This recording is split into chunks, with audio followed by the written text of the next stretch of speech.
Greetings, it's Vaygrim, back again with another mod guide. Here it is, the next part of my Blood Magic mod guide. This is tier 4, and this is going to be a real whopper. So you're going to have to keep your socks on for this one. We've got a lot to go through. Now we've covered tier 1 and some of the very basic mechanics of the system. We've covered tier 2 and how to upgrade your altar initially, as well as some of the initial sigils and beginning ways to improve your blood yield. We've gone over upgrading to tier 3, and all of these netting you a bigger blood orb that stores more blood. Tier 3 has even more sigils and some of your first rituals. Well, now we've got tier 4. We're going to take a look at this altar real quick. That is 7 blocks on the outside. So that's 28 blocks just on the bottom tier. That's another 20 on the second tier. And that is another 8 on the top tier. So that is somewhere in excess of, oh gosh, 28 plus 28 would be 56. Total number of blocks on your altar so far. Now take a look at this. You'll note there's dead space right here, right here, right here. There's no runes here. Now I've tested, and these corners get ignored completely. It doesn't matter what you put here, they get ignored. Now also people are telling me apparently that these do not have to be stone bricks anymore. WayOfTime is loosening these up. I'm still waiting to confirm that with him, but I think it's worth testing. So you might give it a try and see if you can put other stuff here, not just stone bricks. Now that on top, a large bloodstone brick is required. The large bloodstone brick is not too hard to make. You get a weak blood shard and a stone, and you get 32 of them. Real nice. They're actually kind of cool to build with. I like the looks of them. That's what I made these pathways out of. Now, in our last episode, Tier 3, we made bound tools, and one of the things that you made is a bound blade. If you've been using your bound blade to kill bad guys, then you should have a copious supply of blood shards, and I do hope you do. Because you're going to need them for this. Definitely, definitely. So, before we get too much farther involved, you get one of your blood shards, you put it in your upgraded altar. This altar right here. After you've done the structural upgrades to bring it up to tier 4, you put your one week blood shard in here and crank about 50,000 blood points into it, and you will get this little beauty, which is a master blood orb. That thing is going to hold 1 million life points. This is where you really start to feel the robustness of getting higher up in the tiers of blood magic, and it's worth it. So that is going to get you started. Now, real quick, I'm going to double check that I've got everything in order, and then we can get underway. Okay, so we've got tier 4 to tackle and a lot to do. Now, there's a lot of stuff you're going to need to fully complete tier 4 and get ready to go to tier 5, which is going to be in the next video. And it's going to be a doozy as well. This is basically a rough guide. I'm going to say at least 4 stacks of stones, at least a full stack of obsidian. You're going to want several stacks of blood shards, a couple of stacks of ritual stones, and some other odds and ends. Yes, that is 28 diamonds, ladies and gentlemen. We'll circle around to that in a minute. Now, we've got a lot to do. I've talked about the blood orb. There's another new rune that you can upgrade your altar with. It's called the Rune of the Orb. Basically, what this does is it increases the capacity of a blood orb by 2% per rune of the orb, while that blood orb is actually in the altar being filled. So, if I had runes of the orb right here at the corners, that would be 2, 4, 6, 8% increase while this orb is in here being filled. I think it's worth it in the grand scheme of things. 8% of a million is what, 80,000 life points? That's nothing to sneeze at. You dot a couple of more of those, and you've got an extra 100 to 200,000 blood actually in your network. That really mounts up when you start getting to tier 5 and the tier 5 orb. So it's something to think about. It's another upgrade in the grand scheme of things. Now, you have a new sigil. This is a sigil of haste. This increases movement. but it actually decreases mining speed while you're using it. While you have it active, you can sneak to deactivate the effect temporarily and do some mining, and then unsneak, or you could just turn the sigil right-click it and turn it on and off. But it increases your movement speed, but do be warned, it does nothing for fall damage, so if you go jetting off the corner of a cliff, it's your own fault. So, next one is the Sigil of the Whirlwind. Now this thing blocks arrows. It's relatively cheap to use. You right-click to turn it on, and arrows can't hit you. It is great for fighting skeletons. It is wonderful range defense. I really do love carrying one of these around. I've got one in a Sigil of Holding on the Resonant Rise server. Cannot recommend it enough. With that thing, skeletons become way less scary. Now here's where we get interesting. This is where some more rituals come into play, but these are not standard rituals like Ritual of the Green Grove or Serenade of the Nether. These are called weak rituals. This is an imperfect ritual stone. You use a weak blood orb, but you do get it back. It is not consumed. You get stone, 4 stones, and 4 obsidian. It makes a imperfect ritual stone. What you do is you get one, and if you're using a world that does not have bedrock smoothing, then you could find a gap where there's a little pocket of air under a piece of bedrock that's raised up. Or you could even use this in the Nether and stick it against the Nether bedrock ceiling. That's another route you could actually go. So each one of these weak rituals is very situational, and they're not terribly game changer, but they can be useful. You get one of these imperfect ritual stones and you put it up under a bedrock block, either up against the ceiling of the Nether or down at the bottom of the overworld, where you can slip it under the kind of undulating bedrock. You right-click on that. It uses 5,000 life points, and it gives you resistance for a few minutes. It's very nice, especially for wither fights. This one is a block of coal on top of an imperfect ritual stone. It gives you a strong zombie. It's not like a real nasty monster, but it's basically a zombie with a lot of health. It hits a little harder. So that's very cool. Kind of a fun challenge. This is a lapis stone, lapis lazuli block. You get one of those and put it on top of an imperfect ritual stone, and it changes day into night. Now, I've considered trying to automate this, timing the right click so that it happens every time the night cycle ends and day comes, so it can actually keep my server on the Resonant Rise server in perpetual night just to aggravate my server mates. I don't know if it's possible, though. I'm still going to mess with that. This is a water source block on top of one. You right-click it and it summons a storm. This is actually really good for fighting the Ars Magica Water Guardian, if you are pursuing Ars Magica. Otherwise, it's a great way to, again, annoy your server mates. Now, here's the thing, right? Normally, this is where I would step into Bound Armor. But before we get into Bound Armor, I was going to do Bound Armor and then Rituals. But I really do think that there is a ritual that is more important enough to merit showing it off. This is a tier 4 altar, just like that one right there that I'm waving at. Tier 4 altar with a blood orb in it. It has been upgraded. These are runes of sacrifice. And this is a speed rune right here down the side. Speed runes, you have to remember, speed up the process at which the blood orb absorbs blood from the altar. It also speeds up the rate at which things get filled or crafted with blood when you put things in, like making slates.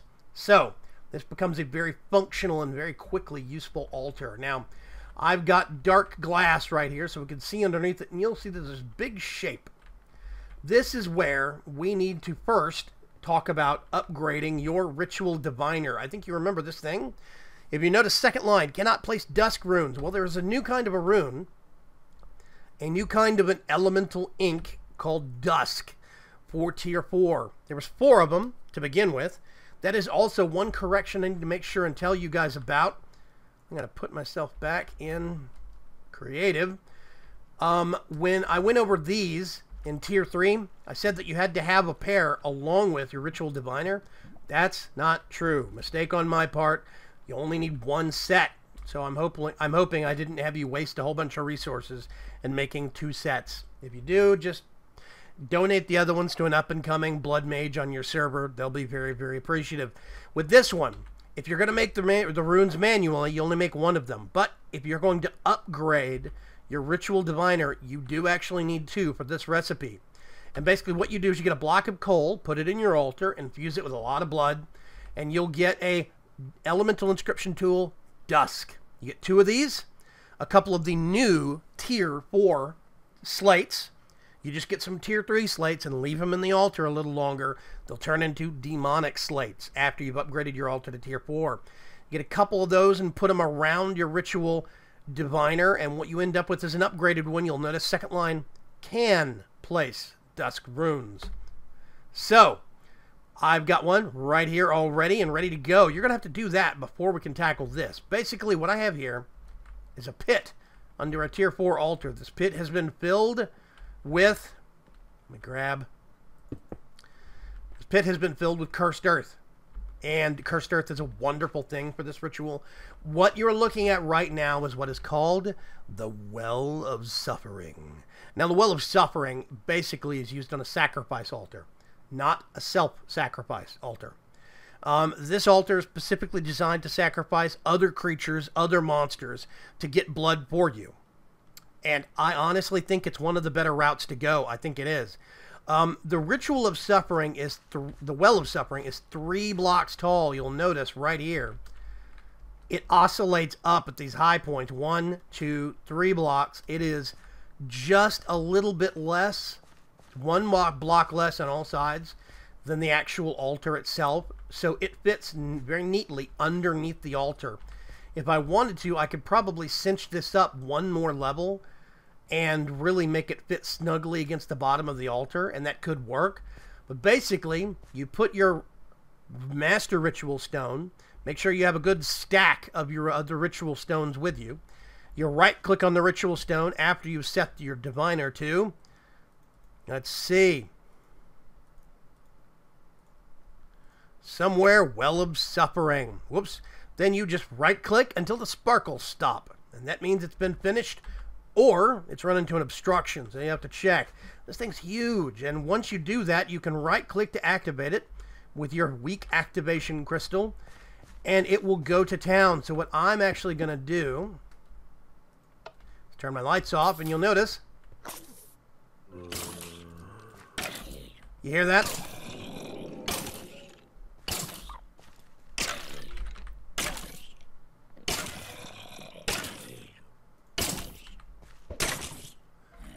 Now they're taking damage. What that is from... No, I don't need that anymore. That is from the Well of Suffering itself, dealing damage to the monsters. With every tick they take damage, blood is fed into your altar. And it's a very, very nice thing. Every rune of sacrifice improves the yield of blood that you get from them, which is even better. So...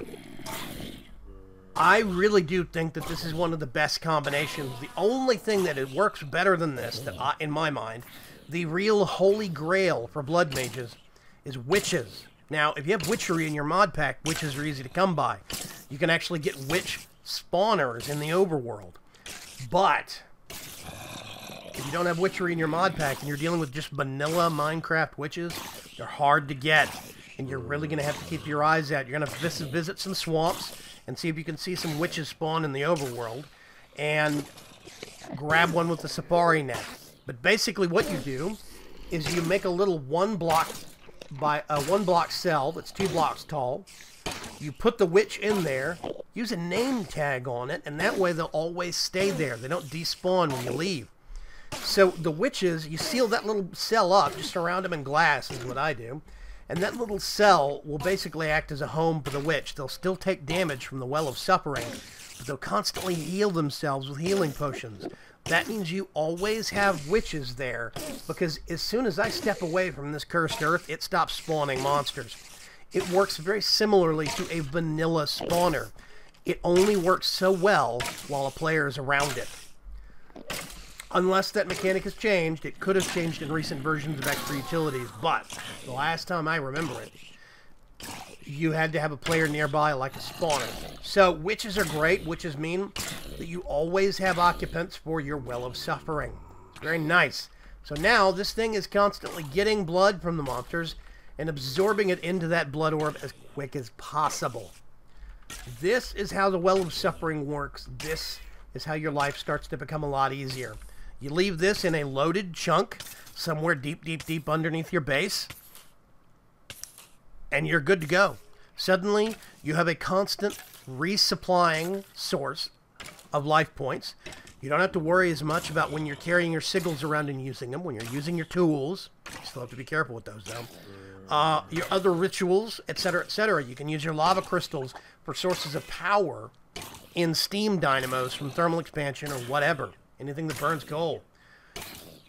It's a real monumental step in being a blood mage. And I really do think that the Well of Suffering, it's my favorite, but I'll explain why later, because there is an alternative to this. So, now that you've got a source of blood, it suddenly becomes a lot easier to make slates or to fill up whatever object you need to with blood. That's where we branch into armor. Now, armor is very, very complicated. Basically, the first thing you're going to want to do, actually, is make one of these. Well, actually, no, you need to make some of these. It's a diamond per empty socket and 4 weak blood shards, 4 pieces of glass, I'm sorry. That gets you an empty socket. You're going to need to get 4 of those, put them in your tier 4 blood altar, and fill them up with blood. Once you do that, then you take 4 of them around your tier 4 stone. Actually, that's your tier 3 blood orb. And that will get you a soul armor forge. Now, here's the thing. Technically, you can do all of this right here at tier 3. I didn't really cover it at tier 4. Well, for 2 reasons. One, the guide that WayOfTime himself suggested that I use as my guideline for the videos while I was exploring and learning all of this. That guide actually doesn't bring it up until tier 4. But I believe it's good to wait until tier 4 because really, these sockets are hard to fill up with blood when you're tier 3 and you do not have automated blood gathering. Even if you're working with that silly little altar of sacrifice where you have to stand there with your knife and kill monsters, that's still a pain in the butt to fill stuff up this way. It really is. So I really do suggest that you wait on your armor until you get to tier 4. Now, there's another reason for this also. Your armor, depending upon how you set it up, uses blood. It may. Depends on how you set it up. I'll go over that here in a minute. Basically, what you're looking at here, you want a little 3x3 alcove in a wall somewhere. You want a nice solid black background to make it easier to click. And what you do, I'm actually going to, I need a pickaxe. Just going to grab a random one. Let's grab that. And blood magic. Now here's the thing, right? You're going to want to get at least 28 of these. Now why 28? Specifically because there are 28 parts. Think of it as ingots. If you're making a helmet, that's a helmet. That is your bound helmet. So this is basically a 3-dimensional in-game. This is a real-world equivalent, not real world, but I mean in Minecraft. This is basically it's a GUI, a crafting GUI, without the user interface. That's what this is. And I think it's very clever. I have to admit this is a real different way of doing things, and I do kind of think it's an interesting departure. It is a way to allow the crafting of armor and weapons without having to implement some special crafting table and a new user interface that really isn't needed. It's kind of fun. So now here's the thing. I have my helmet. What I can actually do, I'm going to want even more of my blood shards. Now, technically speaking, you should only have weak blood shards. There is, however, a possibility that if you are playing in the Resonant Rise mod pack or the Yogscast Complete pack, you have demon blood shards that you have found from dungeons, Choco Quest dungeons around the world. So it kind of depends on what you're going to actually do with it. But, yeah, if you have those, then you can use them, and I'll explain them to you. But we're going to approach it first as if you're leveling up normally and you only have weak blood shards. So, with the ticking away of the well of suffering behind us, it's still generating blood for us, by the way. I'm doing nothing. It's still generating blood. We are going to actually make ourselves, let's say, a helmet, since we've got that up on the actual crafting grid, the crafting grid, air quotes, right now. I'm going to use a weak blood shard. And so here's the thing, right? There's all these different tiers of blood orbs. Now, this is why I said you should probably have gathered as many blood shards as you could. Weak blood shards. Because every piece of armor has one slot. And that slot is opened up by a weak blood shard. Okay? So if I right-click on this armor with a weak blood shard, I use one. Now what that's done is it's opened up a spot where I can actually put a sigil in my armor that does a specific thing. Let's see. I'm trying to find one in particular. And I am failing miserably. Why, there it is. Divination sigil. I don't know why it takes me so long. So I put one weak blood shard in here already. Right-click with my divination sigil, and it took it in. Now, here's the thing. That helmet, once I make it, will give me night vision, which is very cool. I think that's neat. But using that armor, having it turned on, quote-unquote, means I'm constantly using a little bit of blood for my blood network. So, if you put a blood orb, like a weak blood orb, the amount of blood that armor uses gets reduced. And if you put the next tier up, it gets reduced even more. All the way up to the tier 4 blood orb. If you put a tier 4, a master blood orb in there, then basically that ability is free. There we go, right there. So I put a shard in that socket. I put my divination sigil in that socket. I put a master blood orb in that socket. Now you right-click, strike of lightning, and there's your helmet. So now, if I put this on, not only do I get an armor rating, I get night vision. So suddenly, I don't need a night vision potion to see down here anymore. Wow, that is a lot of stuff. It's going to be messy. Good thing this is a single player game and not a server. So, oh. Yeah, I got to do this. Stupid me. There we go. So, I have a helmet that's got night vision all of a sudden, which is very, very cool.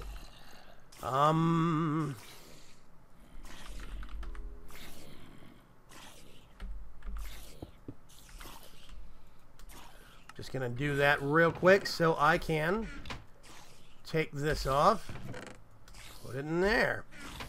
Okay, so now, let's say I wanted to make pants. Alright? Again, I can only put one sigil in here as long as I only have weak blood shards. So what I want to do is actually get haste. Gonna put another blood shard in there to activate that. And then another master blood orb in there to make it a free ability. Right click. Where'd it go? There you are. Suddenly, I'm a lot faster. It even gives you a little bit of a jump boost, if you'll notice. About 3 blocks total. Adds 2, basically. Now, that does nothing for fall damage, so be warned. So now, we have pants. Now, if we're going to make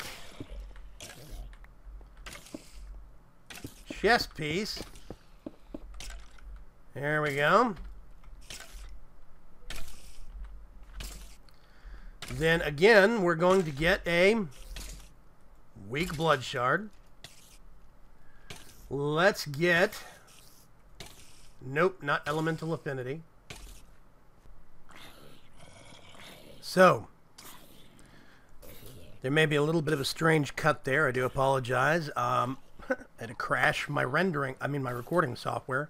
Not sure why, but it decided to stop capturing and seize up. So, we've made a helmet with We made a bound helmet. It's got a divination sigil in it.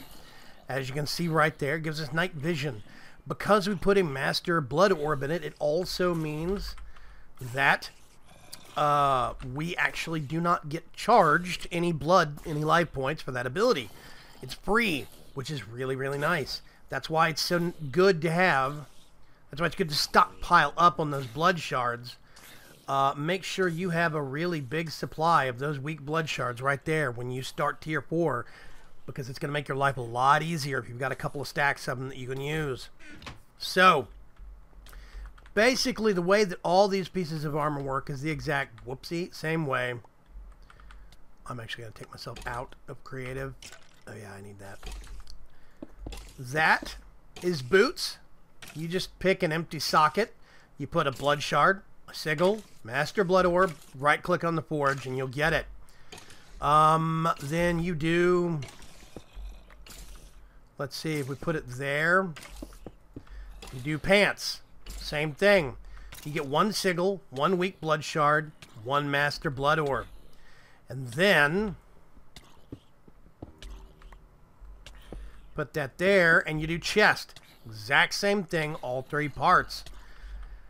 The reason why I told you at the start you want 28 of these sockets made, you want 24 for the armor, and then 4 to actually make the soul forge. That's why that's important. So it's 24 blocks of filled sockets for the armor itself. And you can put air sigil, which like reduces fall damage. That means you can use haste on some pants, and you don't have to worry about jetting off a cliff or falling down some steep embankment because you were running so fast. It's very useful. Now, air sigil doesn't let you fly, but it does negate fall damage, which is pretty awesome in and of itself. Haste makes you run faster. Lava sigil means you're immune to lava damage, which is awesome. It means you can actually go swimming in the lava in the nether. Now, there's, let's see, lava right there. We got the air sigil on that one. And we put a sigil of haste right there. Let's just get one of those and put it right there for representation's sake. You can, I believe, use the fast miner sigil on your armor and get a mining boost, but I don't think it plays well with that. I'm not sure. Never tried it. It's worth experimenting. Water sigil means you can breathe underwater, and you can see better underwater. It's real nice. And then there's sigil of the green grove. When you put this on armor, that means that basically you always have a permanent sigil of the green grove effect going on around you. And if you use it with a blood orb, a master blood orb, it's free. Doesn't cost you any life points. That is very significant and very powerful. So, if you have a whole bunch of weak blood shards, use them. I expect you won't have any actual demon shards yet, unless you have actually been, as I said, going through Choco Quest dungeons. That's the only way I think you're really going to have those. Otherwise, you can't get these until tier 5. But that's okay, because what you can do is you can get your bound helmet. You can walk, I think this, oh gosh. I think this is still, oh no, it's an activate, this is a sigil of, and this is a ritual of binding. Basically, with your ritual of binding, right next to it, what you want to do is make a ritual of unbinding. What that does is it takes apart all your armor, and you get every single part back. That means that for a helmet, I'll get 5 filled sockets, I'll get a weak blood shard, a divination sigil, and a master blood orb. So it literally just takes it apart. That means you can come back later when you do have demon blood shards, and you can redo all of these and upgrade them and double up. Like you could put divination and water in this to have night vision, water vision, and breathing underwater. It's real good.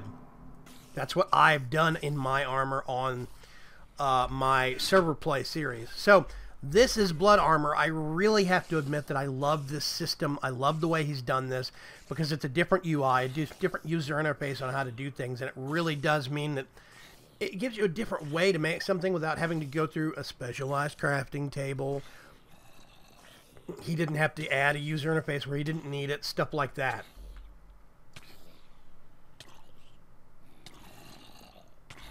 So, that is bound armor. Now we're going to circle back to rituals. We did the Well of Suffering because I think it's important. There is another alternative, but we'll get to that at the end because that's about how important it is. Okay, now what we've got is the Ritual of the Crusher. The Ritual of the Crusher actually requires... Let's get rid of that real quick. Clear this out. This was me experimenting. Basically, the Ritual of the Crusher, you set it up on a flat surface, and it requires a little chest right there, an inventory of some kind to put things in. So, did you notice it actually harvested the ground underneath it? Well, now, once you activate it and put a chest on it, it'll kick to life, and it's going to hollow out a 3x3 space directly under it. That's what this spot right here is. 1, 2, 3 by 3, and then 3 up. So now, what it's doing is mining that stuff. It teleports it directly in.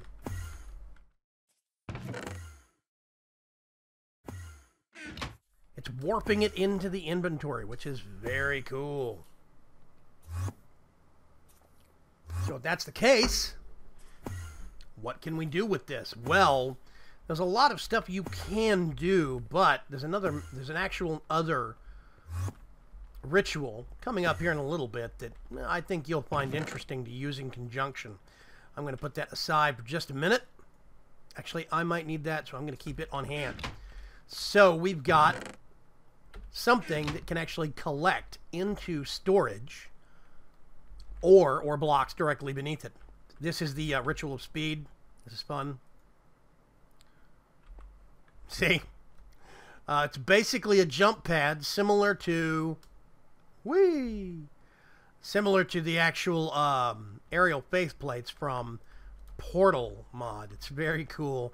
I intend to use some of these around my base at various points. I think it's going to be fun. Ritual of the Shepherd. You activate this thing and you have livestock above it. What it does is it checks for any animals above it that are infants, and it grows them at a rapid pace. Instead of it taking 20 minutes for something to go to an infant, from infant to full-grown animal, it only takes 3 minutes. Now, here's the hitch, though.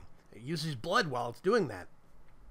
So, again, this is one of those situations where you don't want this going constantly with livestock over it, unless you've got some kind of automated blood collection. So, now this big thing right here is the, oh gosh, where did I put it? The Ritual of Regeneration. Ritual of Regeneration is huge. I think I'm going to actually have to...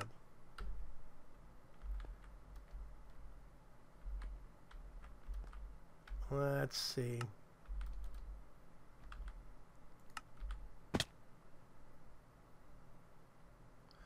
And basically, when you have this thing going, you gain health regen for anybody near it, which is very, very cool. Now, this gets used in conjunction. Standardly, it's huge, if you'll notice. This thing is massive. I built this up, but if you'll... I show you, there's no other runes. And basically, I think it takes place around it or directly above it, 2 blocks above it. It looks for health. I mean, it looks for players and heals them. I don't know if it works on villagers. I've never tried it. It's worth testing, though. It could be interesting. I don't think it works on monsters. I think it's only players. But it checks directly above it, several blocks above it. I think it's 2 or 3 blocks above it to give a health regen on anything there. Now, this is the direct opposite of the Well of Suffering. This is a Ritual of the Feathered Knife. Basically, what this does is this uses the sacrificial dagger concept of a self-sacrifice altar. What you would do is you would put an altar directly above this, and you would trick it out with self-sacrifice runes. And you put a blood orb on top. It'd be a tier 4 altar at least, I believe. Now, what happens is, while you're walking around your base... Let me see if I can activate this.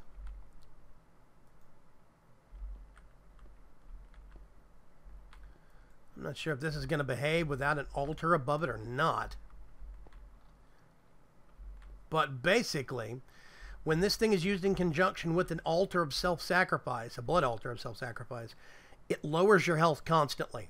It uses your health, but it never does enough damage to kill you, which means you end up walking around your base with about 1.5 hearts, maybe 2 hearts worth of health. Now, anybody that has an even slightly dangerously designed base realizes very quickly that if you're walking around a base that is being hit with the Ritual of the Feathered Knife, and you have any vertical climbs or any long drops or any other such hazards around your base, you're going to die a lot from fall damage because this thing keeps you at 2 health all the time. Now, you can use this in conjunction with this, which means basically you are constantly losing and regenerating health in a constant battle. That means that basically you are spending life points to get life points and to recover health. I'm not sure what the net gain is on that. I think I'm going to do on the next couple of episodes. I'm going to try and figure out which one gets blood faster, but I can tell you right now that Well of Suffering feels a lot safer to me because the monsters are what are getting damaged, not me. And I like that a lot better. Also, this Ritual of Regeneration only works within a certain short range directly above it, which means that if you're wandering around another part of your base and this is being covered by it, if you're under this but not close enough to get regen, then you're going to have 2 points of damage, 2 points of health, 2 hearts, 1.5 to 2 hearts. So you have to have this in proximity with that to make it really safe, and even then, that means you're spending blood to run this ritual and this ritual, because they cost blood to run, in order to get blood from this ritual, and that seems like it doesn't have as good a return on investment. The Well of Suffering requires blood to run, but it's only 1 ritual instead of 2 to render it safe. That's it. And I really do love the Well of Suffering design and concept better. I think it's safer. You can run it with monsters, or if you don't want to risk monsters, use livestock. Get some Mind Factory Reloaded breeding machines, like a rancher and a chronotyper or something like that, and breed some creatures, breed some animals. And if you wanted to, you could even use this ritual right here, Ritual of the Shepherd, to grow the monsters up quick, grow the animals up quicker. Then you could just shuffle them into the Well of Suffering. They take damage, they give you blood, they die. Then you could also harvest all of their parts. That means you could use it with sheep and get wool. You could use it for cows and get leather and meat. I think some mods now in the Resident Rise pack and in the Yogs comp both give meat from sheep, but I'm a little fuzzy on what mod does that. I think it's dark crap, but I'm not sure. But I think that's a better design. I think that's a better setup. Well of Suffering strikes me as safer. You can use it with villagers. You can use it with monsters. You can use it with animals and livestock in conjunction with other things like technology from Mind Factory Reloaded, or with something like, whatever the case may be. So there's a lot of options that you could do. The Ritual of the Feathered Knife, next episode I'm going to go into getting that set up, how to get it working, how to get it functional in conjunction with a regeneration ritual. But for right now, I really do think that the Well of Suffering is the better bet. I really do. By the way, just in case you haven't figured it out, whoosh, you get propelled. Yeah, see, that hurt. Make sure you have fall protection when you use this thing. You make sure you have the Dusk Rune pointed the direction you want to go. When you set it up, if you put down the Master Ritual Stone, the Dusk Rune gets put on the opposite side from the side you're on. So make sure you place it accordingly. Something to keep in mind. Now, real quick, there's a couple of actual rituals over here that I didn't go into that were tier 3 rituals that I should have covered and I forgot. There's one over here, which is the Ritual of the High Jump. Self-explanatory, really. As long as you're staying within the central block, you take no fall damage. Trouble is, it really is kind of hard to time it to get off when you're low. I really only think this is good for getting up to a location. I don't think it's very safe to use for getting back down again, unless you have fall damage protection. And in that case, you don't really need this thing. But it's fun, just kind of dangerous. You also have This is the ritual of magnetism. Basically what this thing does, I have an area below this that I have packed with ore. Now, I think, yep. What it does is it's searching below it for any viable ore, and it pulls it to the surface. Yes, this is a miner, an automatic mining method for blood magic. Now, here's the trick. If you do a ritual of the crusher directly on top of this, yeah, I think you're starting to get it. This pulls it up. The crusher sits directly on top of this, and it will see all of this, what happens to conveniently be a 3 by 3 by 3 area. It will keep pulling it up as the crusher puts it into the chest on top of it, which means you can actually make an entirely blood magic fueled mining solution. I think that's pretty epic. I think that's worth experimenting with blood magic alone. You finally have some really good methods for mining, automatic mining, that don't involve tech or machines or power, networks, that electricity, whatever. You don't have to mess with that. You could go pure blood magic and still improve your mining capabilities. Now, it's going to keep piling up, which is why you'd want to put a ritual of the crusher directly on top, and they'll work in conjunction. Just make sure you have them activated at the same time. So, yeah, that's the 3 by 3 area. And I think it's going to stop. Yeah. So you could put... Actually, let's do it. And I'll show you.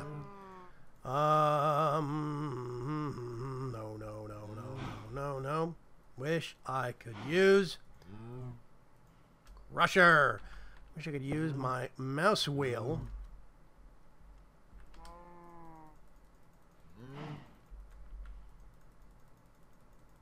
Wait for the sparkles to stop. There we go. Now I need a chest on top. What I'm going to do... Actually, I'm going to activate it. Then, you'll notice...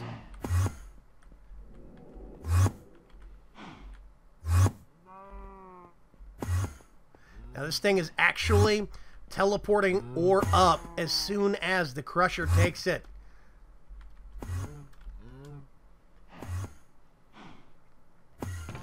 So here we go.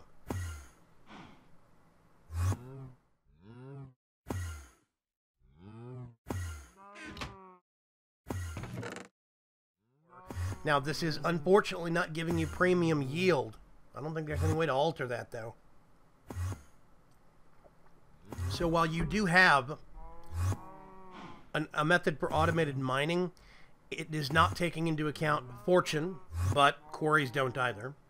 Unless you have a quarry plus, then it does, but quarry pluses are weird. Digital miner can silk touch from mechanism. That can silk touch, and then you could process it other ways. That's a little better. This thing does not have any silk touch method. It was my mistake, but it is a method for cheap automated mining. It's basically, once you get your Well of Suffering set up, this is free, because it takes almost nothing to run the rituals. And you can move it around however you want to, because you can always take these stones back down and reuse them later. Or you can just leave these behind and make more ritual stones, whatever your case may be. So that... Yeah, I ran out of ore down there, I believe.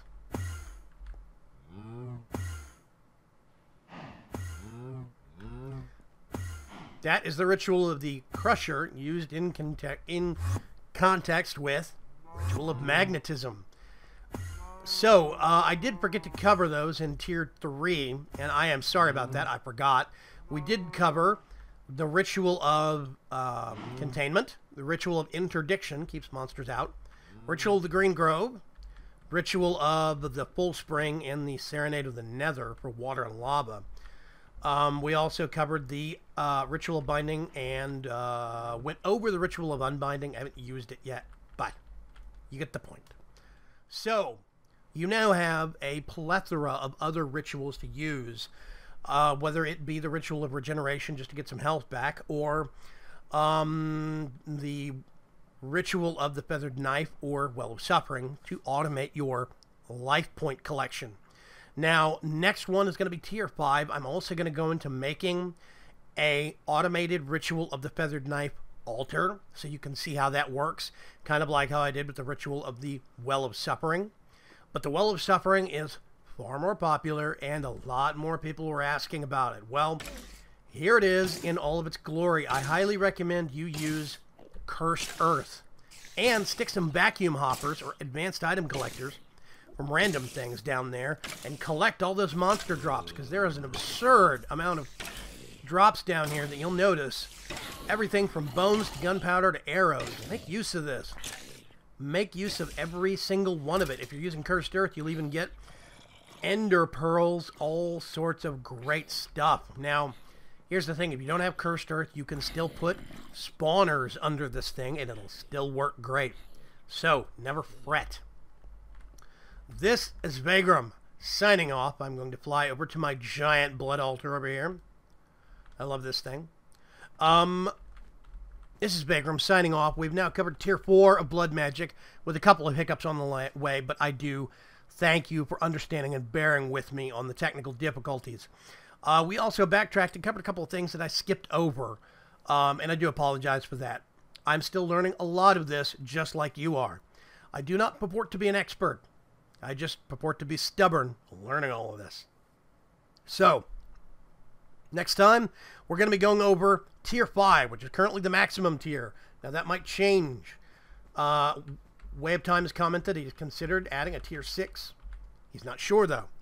But Tier 5 brings in even more rituals. It brings in demons and demon pets. It brings in elementals. And expanding your power base even more. After that, I'm going to do another setup, another video, that is going to follow up on this purely with using the alchemy system and the new spell system. So keep track. There's at least 2 more episodes of Blood Magic coming at you. This is Vaygrim signing off. Thank you very much for joining me. As always, I appreciate it when you folks swing by and spend your time to watch my videos. Bye-bye.